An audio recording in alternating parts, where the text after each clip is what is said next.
So ഈ ഒരു invisible വലിയ കാര്യമല്ലേ, മാറ്റിയേക്കാം. സോ നമുക്ക് ഇതൊന്ന് ട്രൈ ചെയ്ത് നോക്കിയാലോ. ഞാൻ അവിടെ തന്നെ ഉണ്ട് കേട്ടോ.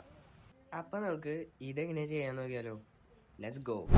സോ വീഡിയോയ്ക്ക് വേണ്ട സംഭവങ്ങളൊക്കെ നമ്മൾ ആദ്യം തന്നെ CapCutൽ ആഡ് ചെയ്യണം. സോ ഈ വീഡിയോയ്ക്ക് വേണ്ടതെന്ന് പറഞ്ഞു കഴിഞ്ഞാൽ മെയിൻ ക്ലിപ്പും പിന്നെ വേണ്ടത് നമുക്ക് എംപ്റ്റി സ്പേസ് ആയിട്ടുള്ള ഒരു ക്ലിപ്പും കൂടിയാണ്.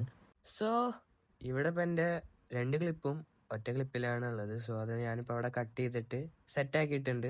അപ്പോൾ നിങ്ങൾക്ക് കാണാൻ പറ്റും ഞാനിവിടെ ഓവർലേ ആയിട്ട് എൻ്റെ ക്ലിപ്പും മെയിൻ ട്രാക്കിൽ എംപ്റ്റി സ്പേസ് ആണ് വെച്ചേക്കണത്. അതിനുശേഷം ഓവർലേയിൽ നമ്മൾ മാസ്കിൽ പോയിട്ട് ഹൊറിസോണ്ടിൽ വെക്കുക.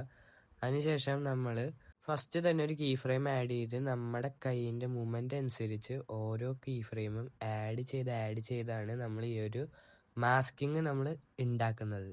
സോ നിങ്ങൾക്ക് പതുക്കെ ചെയ്യണമെന്നുണ്ടെങ്കിൽ ഞാനിവിടെ സൈഡിൽ അതിൻ്റെ സ്റ്റെപ്സ് കൊടുത്തിട്ടുണ്ട്. സോ നിങ്ങൾക്ക് അത് നോക്കിയിട്ട് വേണമെങ്കിലും ചെയ്യാൻ പറ്റും. സോ യാ, അപ്പോൾ ഫോളോ അടിക്കാൻ മറക്കണ്ട. ബൈ.